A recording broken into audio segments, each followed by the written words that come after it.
arrhythmias differently. When you come to the EP lab, I already know that you have some sort of dysrhythmia or arrhythmia problem, otherwise you would not be coming to me. Remember, nobody comes directly to the EP lab. There is no such thing as an emergent EP lab or EP procedure. They don't exist.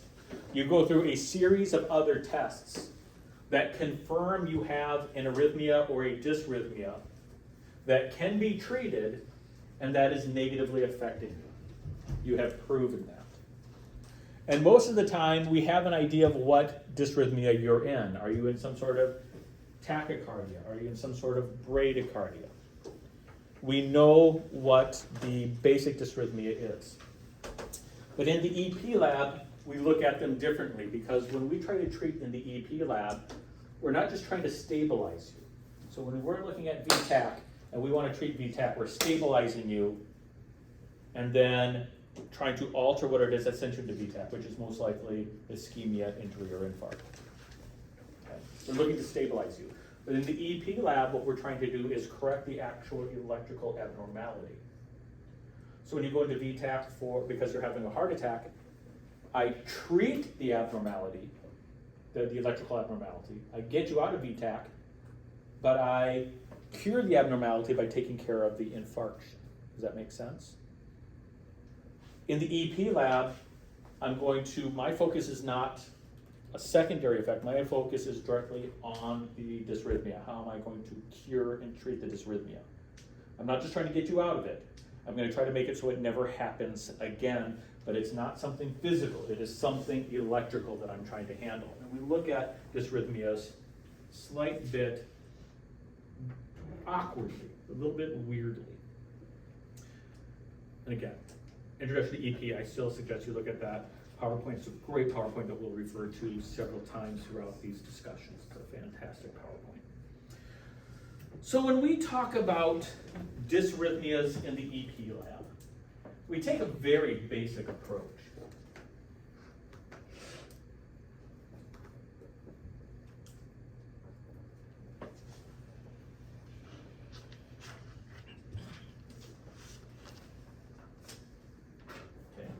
And remember, we try to use the term dysrhythmia. Arrhythmia can also be used. Technically, arrhythmia means no rhythm, like asystole. What we say in EKG is arrhythmia means no regular rhythm. But we're trying to get to dysrhythmia. Dysrhythmia is more appropriate when you're talking about abnormalities because it just means you have a bad rhythm. We know what is the good rhythm. Normal sinus rhythm is the good rhythm.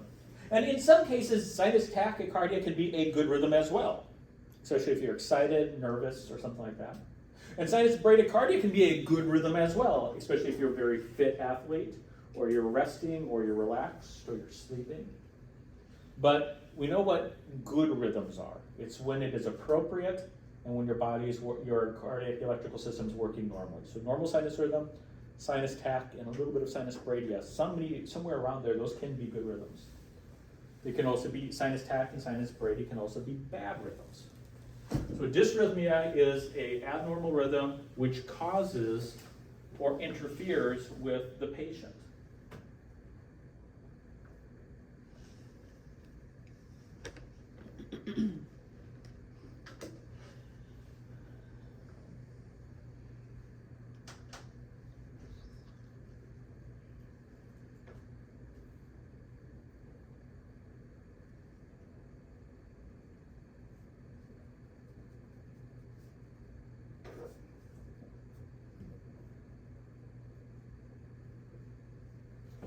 So again, I'm going back to this definition that a dysrhythmia is any rhythm that is not appropriate, which means it shouldn't be like that in this situation, and that causes hemodynamic instability. Hemodynamic instability, remember, means circulation.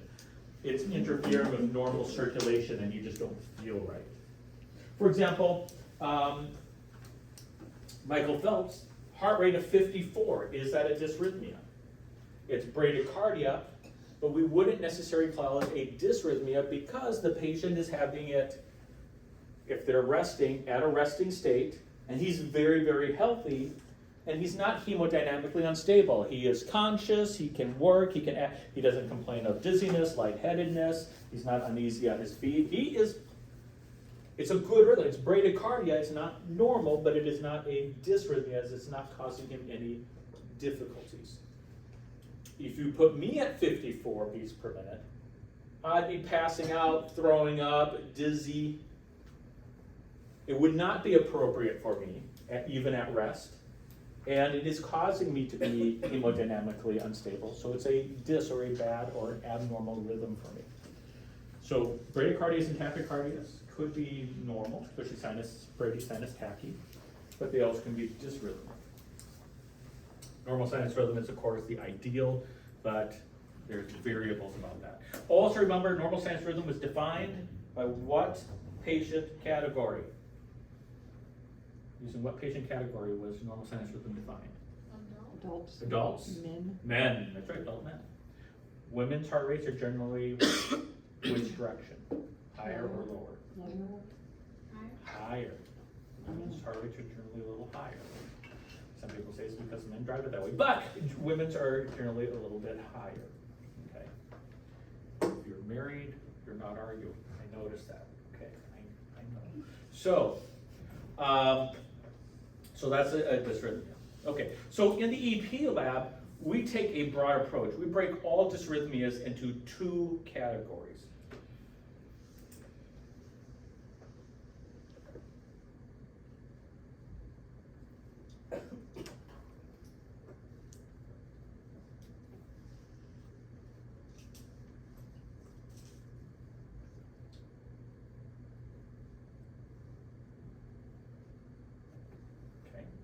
All rhythms are defined as being broken into bradyrhythms or tachyrhythms.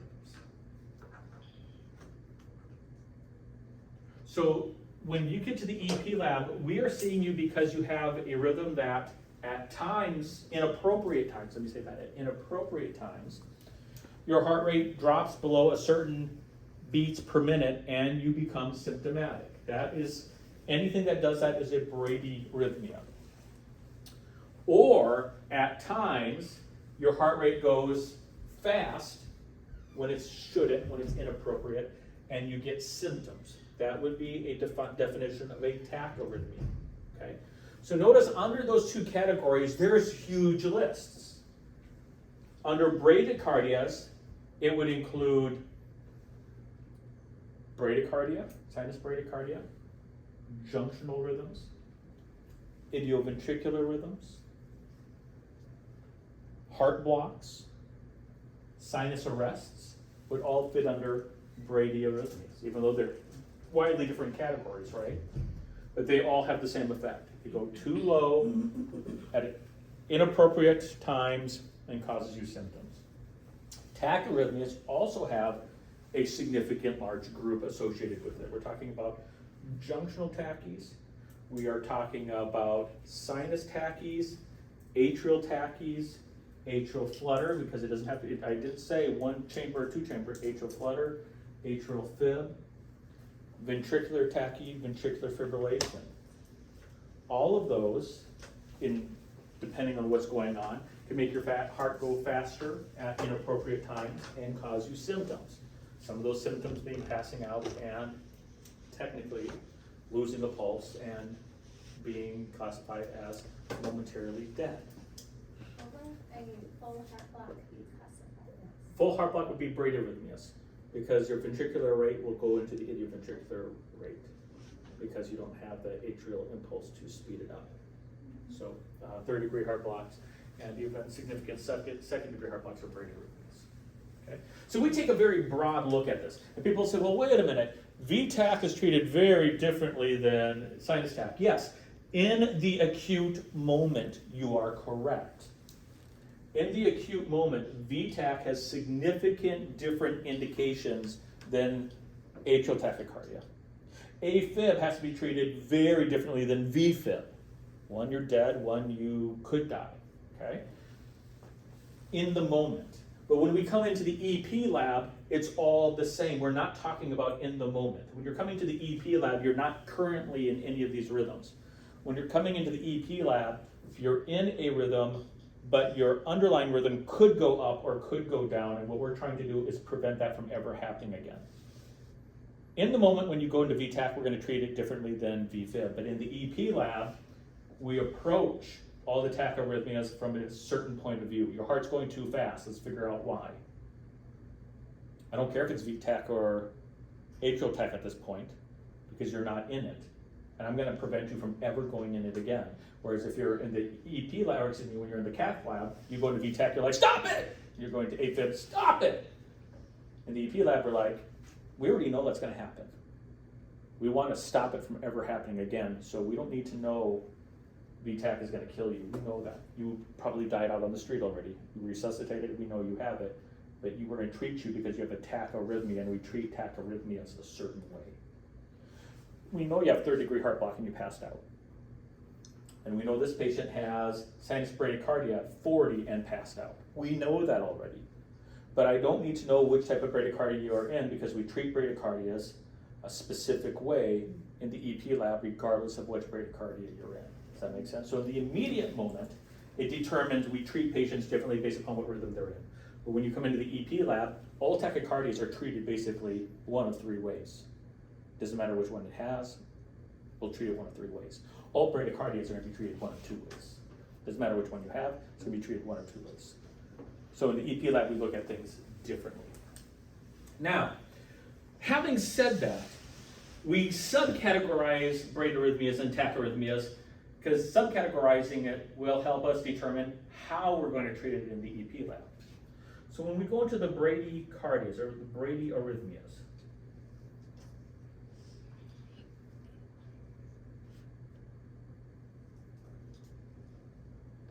we have two subtypes.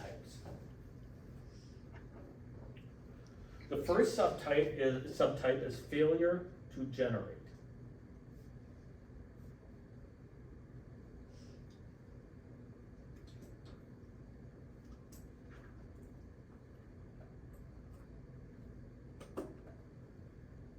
Okay. What does that mean? That means that your pacemaker cells just didn't do anything. It just didn't do what it needed to do. It failed to create an impulse that the heart would respond to. This is the most common type of bradyarrhythmia out there, and it contains a group of common bradycardic rhythms.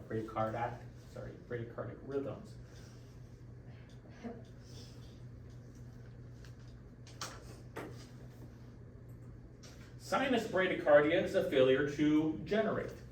Now you might say, but they have a regular rhythm, but they're not generating it often enough. They generate a beat, maybe 40 beats per minute, but you need 70 beats per minute. So it's failing to generate enough beats. Okay, it's just failing to do that. Sinus arrest.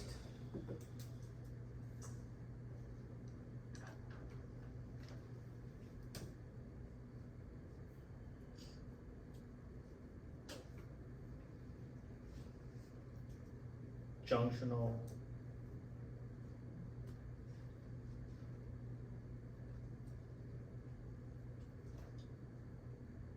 Idioventricular. So in all of these situations, somebody's not generating a beat, or at least not generating it a beat fast enough. Sinus arrest, sometimes the SA node doesn't produce one. Junctional. The SA node is supposed to be generating the impulse, and it's not. Somebody's generating an impulse, but it's not the person it's supposed to be, and it's not generating it fast enough. And same with the idioventricular. So somebody is not creating an impulse when it should, where it should be, and thus my rate is slow. The second category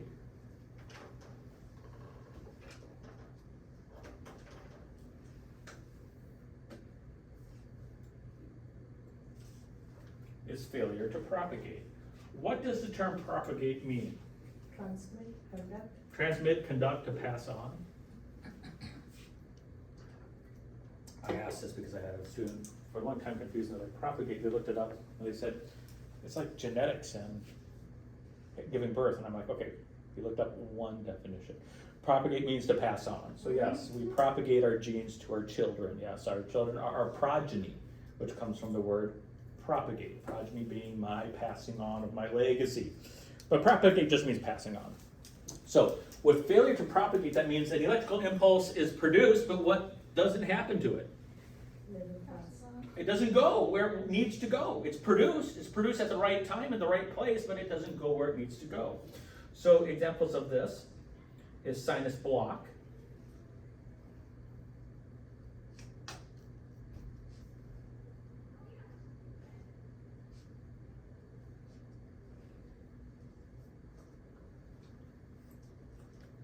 First, second, and third degree blocks. Those are failure to propagate.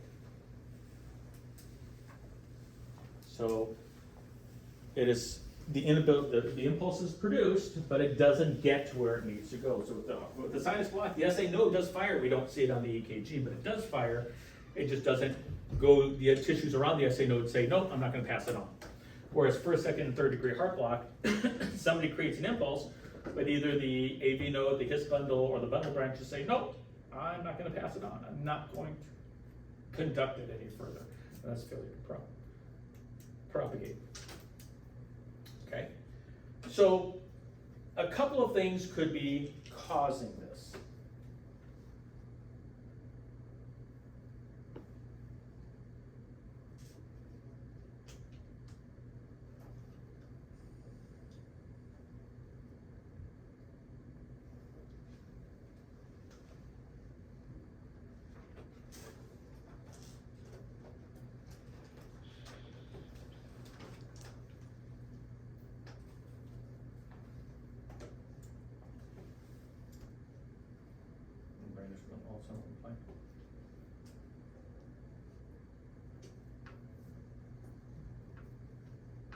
Causing a failure to propagate? All of these.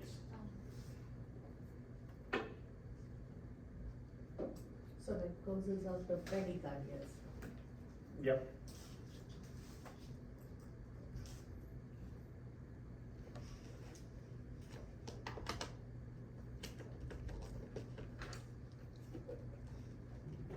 Okay.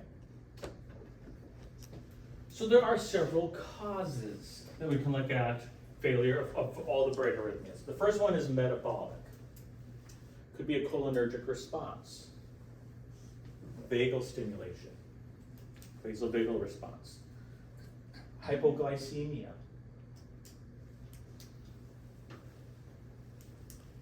ischemia of the heart. Those could cause, those are metabolic effects. I'm not getting enough oxygen.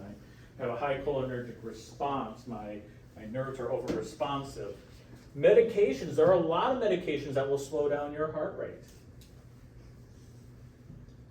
Digoxin, a lot of our antiarrhythmics medications. If I'm not making your heart rate go fast, guess what I could accidentally be doing?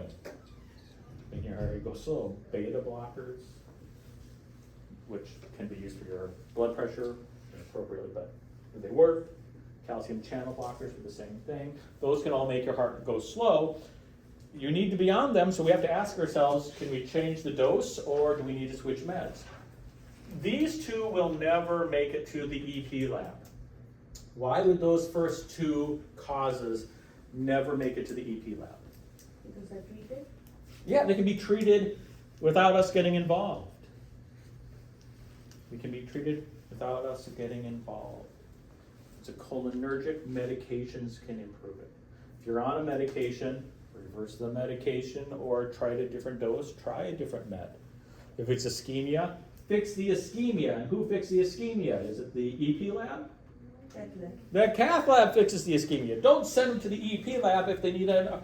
The way we divide EP lab from the cath lab, by the way, is the cath lab are plumbers. We go in and fix pipes and open up pipes, right? Rotor. EP lab, we are electricians. If it's a plumbing problem, your pipes are clogged, don't send them to the electrician. We're not going to be able to do anything for them. Okay? So, send them to the cath lab. Now, Electrical dysfunction or failure, now that piques your curiosity. With electrical dysfunction or failure, that means some of your tissues are just no longer working. And changing the metabolic status is not, your metabolic status is probably normal. You're not having ischemia. Your electrical conduction tissues are just done, or because of the ischemic process that we have fixed, they're dead. The ischemic process killed them. You started having chest pain, you had a heart attack, and now you're in third-degree heart block. Well, what happened to your poor AV node or your poor bundle of His? It died. Is it coming back? No. Our SA nodes eventually will fail. Your SA node is firing 60 to 100 times a minute at rest.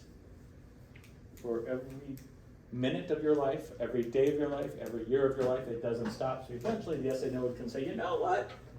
I've had enough. This is the bradyarrhythmias that I want to see.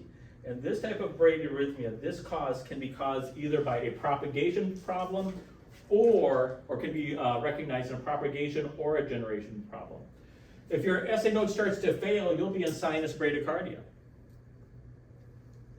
But it's an electrical dysfunction because it's not a dysrhythmia.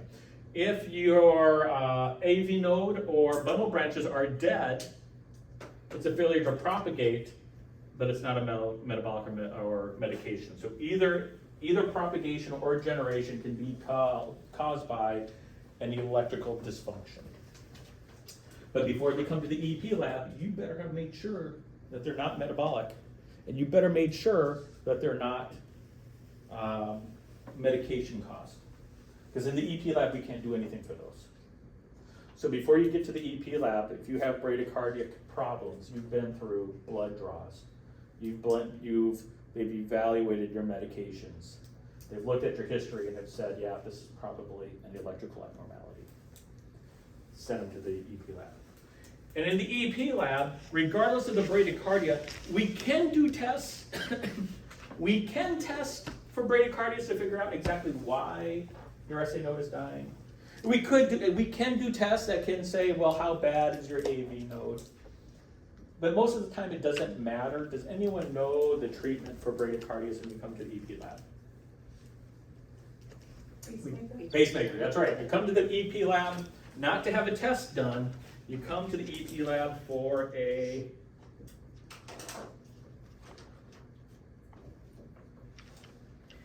implantable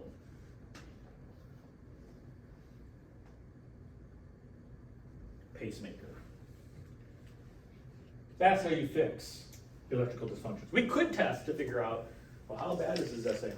How bad is his AV node? It doesn't really matter. You're on your back in a lab because you keep passing out. We could say how bad your SA node is, but in the end, guess what you're still going to need? You're going to need a pacemaker. We could test how bad your AV node is, but guess what? Regardless of which, guess what you're going to still need? A pacemaker. Okay? But these two things have to be ruled out first, which is why there is no emergent implantable pacemaker. We can put an emergent temporary pacemaker in, and the reason we do that, a temporary could be removed, right? If you have one of these two problems, I put a temporary on you, and once we fix these problems, do you need the pacemaker anymore? No. So there's emergent temporary pacemakers, but there's no emergent permanent pacemaker. We have to rule out everything else first before we say, yeah, because I don't want to slap something in your body that you're never going to use. I don't want to slap something in your body that will wear out, we'll talk about that later, will run out of energy, will have to be replaced, has risks to it being in your body, can never be wanted again through TSA. I don't want to put something like that in your body if it was a metabolic problem. So we don't rush people to permanent pacemakers. But if you come to the EP lab and you have a slow heart rate, guess what you're going to get? You're going to get a pacemaker. And we're not going to do much testing outside of that. Now, there are some exceptions to that rule, but I'm not here to talk about exceptions. I'm here to talk about the basic function of EP labs. So if you have a bradycardia, that's what's going to happen to you. We can do tests, but most of the tests will be like, yep, confirming he needs a pacemaker. If you're in a pediatric lab, things change a little bit. Pediatric labs, we do a little bit more testing with bradycardias, but in most EP labs, which are all, most EP labs are adult for good reason, and we'll just slap the pacemaker in. It's just gonna be so much easier, and we really already have the information we need by the time you get to us. The EP that actually does it? Yep. Or they just? Nope, we do it. We are the electrical specialists. Yep. We'll put a little incision in your chest and slide it in. Yep, they're the ones who do it. Okay, second one then is the tachyarrhythmias.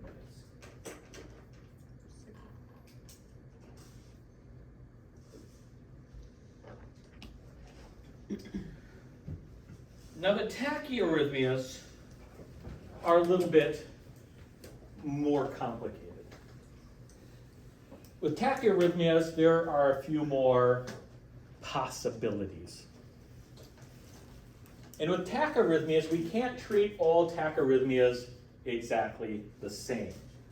With bradyarrhythmias, slap on a pacemaker, you're good. With tachyarrhythmias, some tachyarrhythmias, we can medicate very effectively once we discover what it is, and you could go home.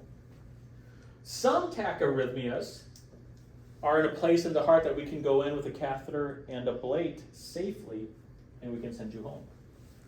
Some tachyarrhythmias, neither of those two are effective, or neither of those two are true, and we need to put a defibrillator in your chest and go home. But we won't know until we test what type of tachycardia you have. So with tachyarrhythmias, we actually have to bring you in, test what is going on, and that test will determine which therapy you get. With bradycardia, the best therapy is just get a pacemaker in, get your heart rate back up. But with tachyarrhythmias, some tachyarrhythmias you can't defibrillate. Some tachyarrhythmias won't respond to meds. Some tachyarrhythmias cannot be ablated. And it can be the same tachyarrhythmia. There's some VTACs that respond good to meds, can't be ablated, can't be defibrillated. There's some ventricular tachycardias that won't respond to meds, but are very well ablated, not good defibrillated. There's some ventricular tachycardias that don't respond to meds, you can't ablate, but respond very well to defibrillation. So even though it's the same type of tachycardia, depending on how it responds or how it's triggered, it changes dramatically how we treat you. So it is a little bit more complicated. So we have three categories of tachyarrhythmias.